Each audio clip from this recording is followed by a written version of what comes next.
Welcome back, everyone. Hi, I'm David Hamilton, founder and chairman of America's Future Series. And I have to say, this has been a great day so far. I'm just really impressed with all the conversations. Very grateful to all the people that participated, all the hosts who moderated, all the speakers who've shared their insights. We're about to have a great conversation with a very dear friend of mine, Congressman Pete Sessions, and a three-star general that I have admired for a long time, who's helped us many, many times, Lieutenant General John Shaw. And so I'd like to welcome Pete, and I'd like to welcome the general, and then I'm going to turn it over to Congressman Pete Sessions for what I know will be an amazing conversation, as always. Hello, gentlemen. How are you today? Thank you very much. What a delight it is to join each of you. And General Shaw, thank you very much for taking time. Let's get right to this. As Deputy Commander for the Space Force, you're aware of what I would call the emergence of the United States needing a Space Force, and it comes with discussions for years about not only the need to meet the United States needs of military, of certainly intelligence. Could you please outline for us your mission, what you see, and why it's important that you exist, General Shaw? Well, thanks, Congressman, and good to see you again. And Dave, thanks for the introduction, and great to be part of this forum today. I caught part of that last panel, by the way, and that was very, very interesting. And my goal here in the next 25 minutes we have, Congressman, is to try to add to the overall discussion that's being had today, which is very rich. And I'll start by saying I think at no time before today has space been a greater vital interest to our nation than it is today. And it will be more so tomorrow than today, and more so the day after that than tomorrow. And that is in many, many conceivable ways. Our society is dependent on space in ways that it's in so many ways today that's greater than it's ever been before. In the way that we run our financial systems, the way that we understand the environment, the way that we operate and can navigate is all reliant on space tremendously. Our economy, therefore, is also reliant on space. It is actually a vital engine that drives our economic development and growth today, and will continue to be so in the future. And from as you allude to, a national security and intelligence perspective, space has been vital from the very beginning of the space age back in the late 1950s, early 1960s, has continued to grow. And our joint warfighters in all the terrestrial domains are more dependent on space today than they were yesterday, and they'll be more dependent tomorrow than they are on space today. And so, and then overshadowing all of that, Congressman, is we are under threat in the domain today in ways that we were not in earlier parts of the space ages. And that is why you now have a United States Space Force as a service, and the United States Space Command, where I work as the Senior Space Force Officer, to protect and defend our capabilities in space, and to ensure that those capabilities continue to be provided to those joint warfighters in those terrestrial domains, to the intelligence community, to our national leadership. And I tell you, both of these organizations stood up in 2019, Space Command in August of 2019 by direction of the President, and Space Force in December 2019 due to a congressional act. And that was none too soon as we look back.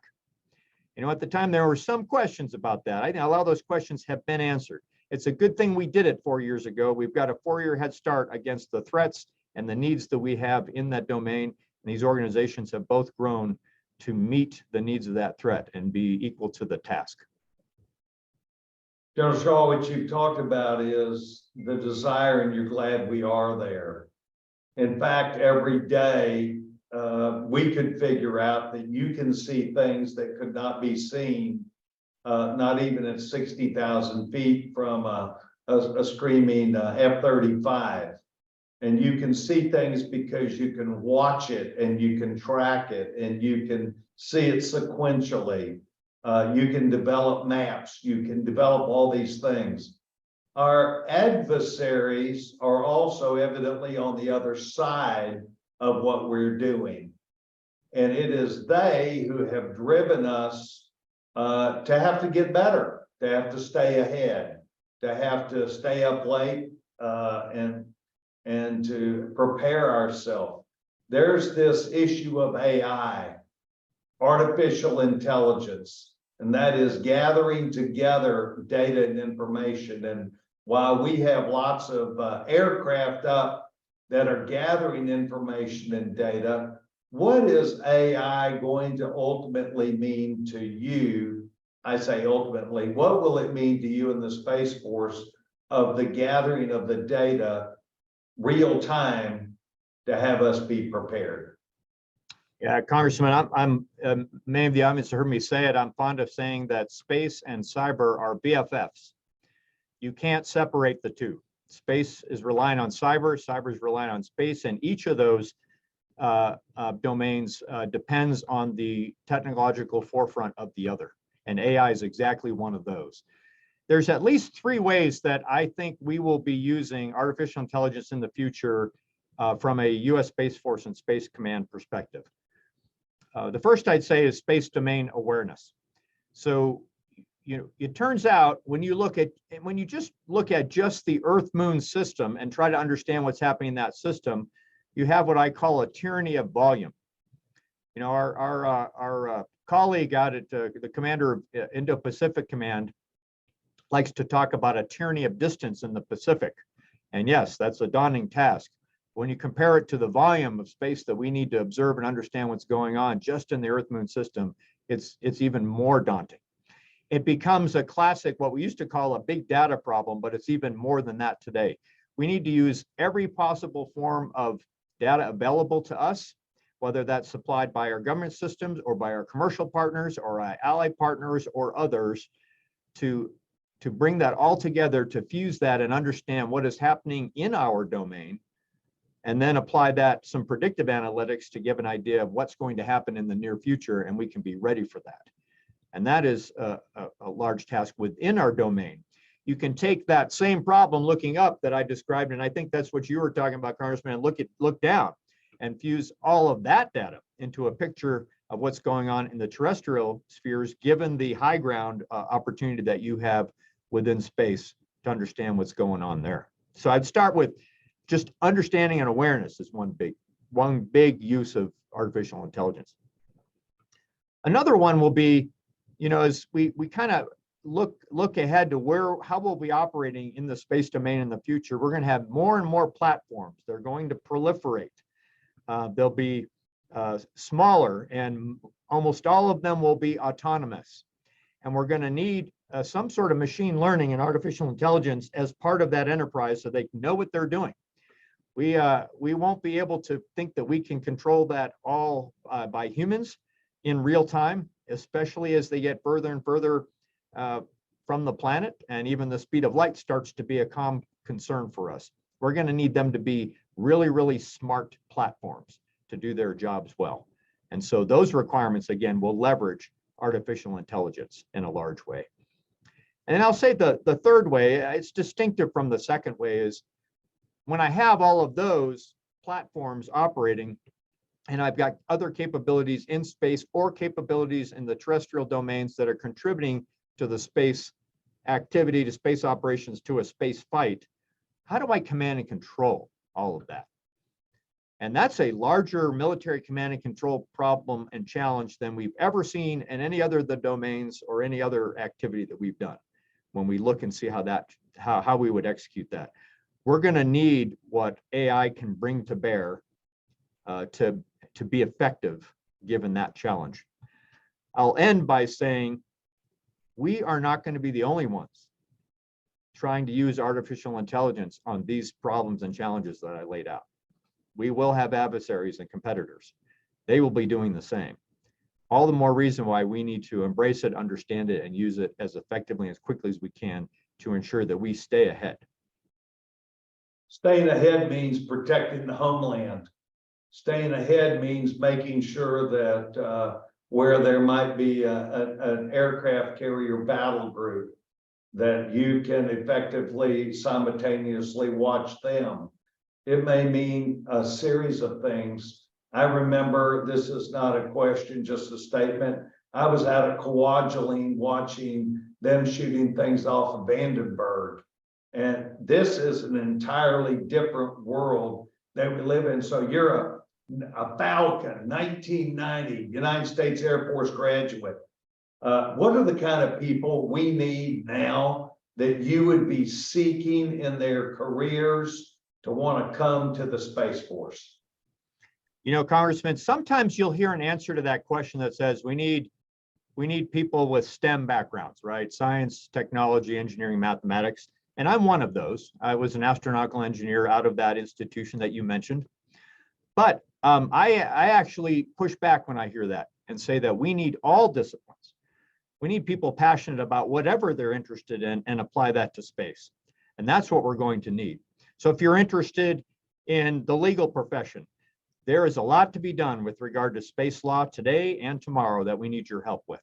If you're interested in political science and international relations and international treaties, we need you, because we're going to need international agreements as we continue to do more and more in the space domain, the Earth Moon system and beyond.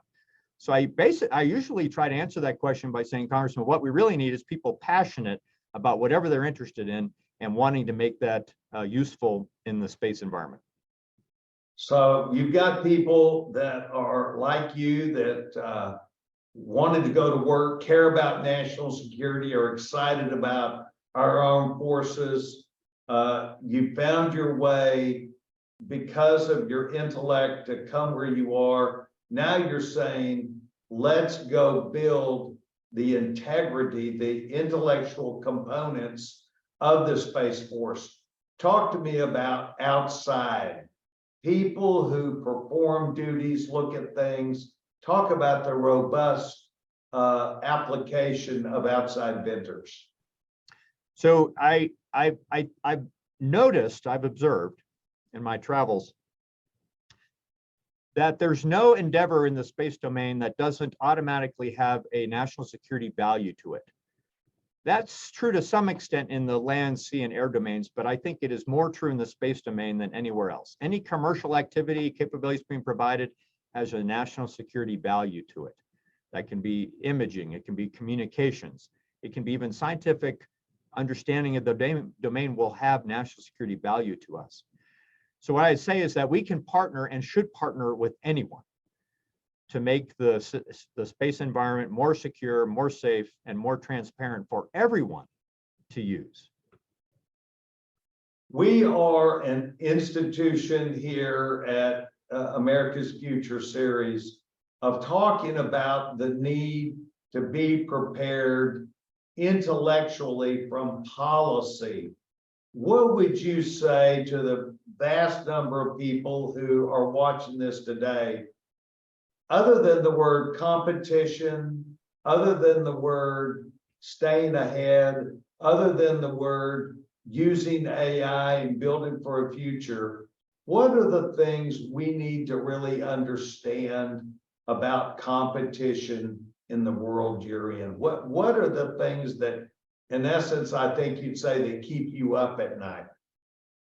I would start by saying, and we can talk a lot about the threat a little bit more if you want here and what we're observing here, Congressman, if you want to ask me a follow-on. But I'll start and lay the foundation by saying, one, I think, error that I see often is the tendency to treat space as special, as different from the other domains, and therefore somehow apart from them and needing separate rules. And I think, you know, as much as when I talked about earlier that we're facing threat in the domain today, and that is a very sobering reality for many of us, the silver lining in that, and there is one, is that it means that human society is now, space is important to human society, and it is the same as the other domains. You know, there's always been security challenges on the land domain and in the sea domain once economic and national activity proceeded to those domains, and in the air domain, there were always challenges and threats, because we will be challenged wherever there's an opportunity for economic growth or a chance to secure our nation. That is now happening in space. So the silver lining there is we've arrived. Space is important to human society. And so I would caution that's the first thing I would say is, when you start to think about space, don't treat it as special. Think of it as the other domains. What lessons can we learn from policy, from strategy, from doctrine, from operations, from economics in the other domains, and how do they have a space component to them? Now, that's not to say that space is exactly like the other domains. It is unique, Congressman, and we find that out every single day. The physics is different, the challenges are different, but how humans interact with that domain as with others, I have found is actually largely and should be considered largely similar. So I'd start with that. We shouldn't be surprised that we're facing competition, because we see competition in all the other domains because it's important to us, and therefore adversaries are going to try to counter that. But don't treat it special. Think about it in the context of all the other domains, and I think we'll see we're on the right normalizing track for space. General, let me say this from a group of people who want and need to support not only our armed forces and not only policy and not only the benefits that we subscribe to have men and women who will spend their careers to become experts. I want to express to you that America's Future Series would like to hear from you and the organization in years coming forward, because we believe that there will be probably not just gains, but things that over time that you will be able to point to, perhaps taking credit, perhaps not, that really prepare us for, as Woody said, from here to infinity and beyond. And I think that what's interesting to me is we tend to look at orbit, we tend to look at the moon, and a little bit past that, the moon's some 247,000 miles away. But think about how far out you really can see now, and that adversary may gain some advantage if we don't watch them. So we look forward to you coming back. We look forward to your strength of character of your organization, the development of the modeling here in Congress. We're very interested in making sure that we listen to your needs and crowd you in as we do appropriations. And I want to thank you on behalf of this group of people. Thank you for your service. Thank you to the men and women of your organization. I want to thank you for taking time to be with us today. You did well enough to get invited back. Well, thanks, Congressman. I enjoyed the conversation, and thank you for your support of what we do day in and day out here at U.S. Space Command and in U.S. Space Force. You bet. David, do you have any questions for the young general?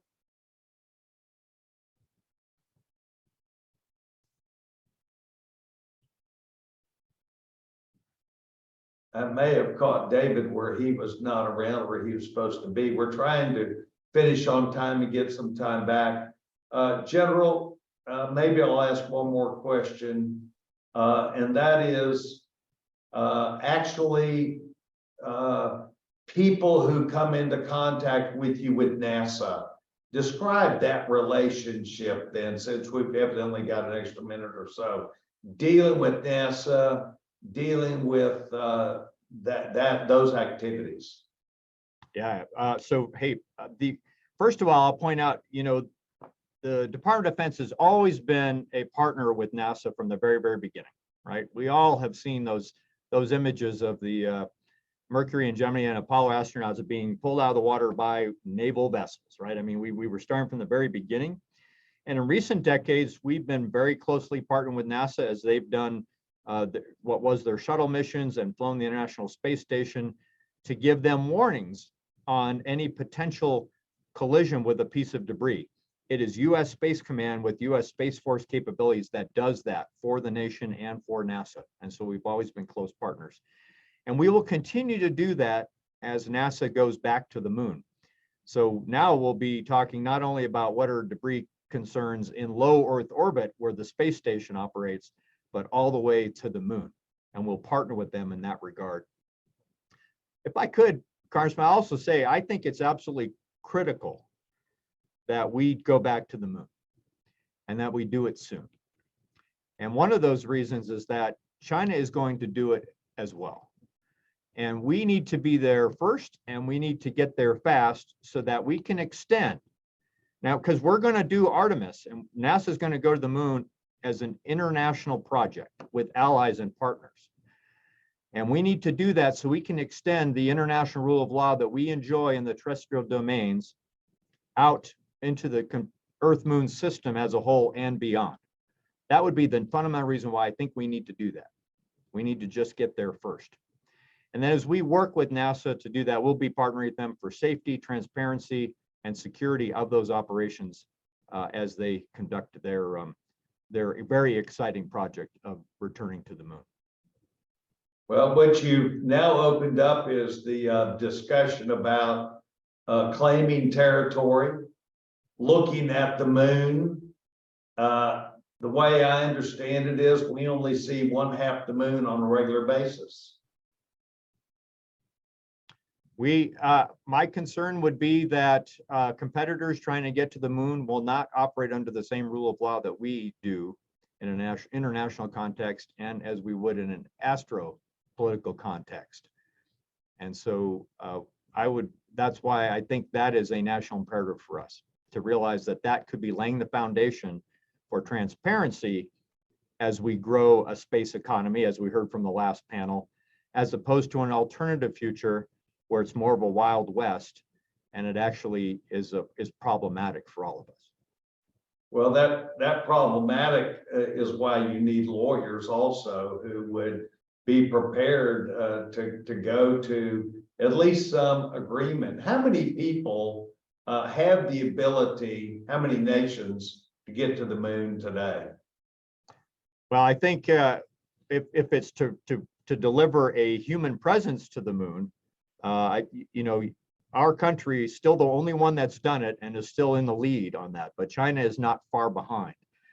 But it's not just a human presence, Congressman. I read a few weeks ago something on the order of over 100 missions, that we'll see over 100 missions to the moon in the next 10 years, largely uncrewed, and many nations are trying to do that. We've actually seen recently that that's difficult to do. India and Israel tried to land some platforms on the moon to do some research. They had some challenges with that. It's not easy, but there are a lot of nations that are probably capable of putting some form of presence on the moon. And that's actually a good thing, right? We just need to make sure that it's done in a transparent way and according to a rule of law that we all agree to, and is not done in a unilateral way and in ways that infringe on the rights of other nations or others trying to be part of that effort. Yeah, I think what you've just said to us is it's not like Christopher Columbus who can go and put his toe somewhere without anybody else being around. In fact, we need to make sure that what we do so in a way that we want to live in a safe and fair way there. General, thank you very much to the men and women of your command, to the men and women that you work with in intelligence and our armed forces. Godspeed. May God be with you and each of your young people. David, we're going to put it back to you. Thank you. Can't thank you enough. A fascinating conversation and an important one. Thank you, General Shaw, for your service. Thank you, Congressman Sessions. Same thing to you and all your support of the America's Future series. We're going to take a really, really quick break and we'll be back with our next group. Godspeed.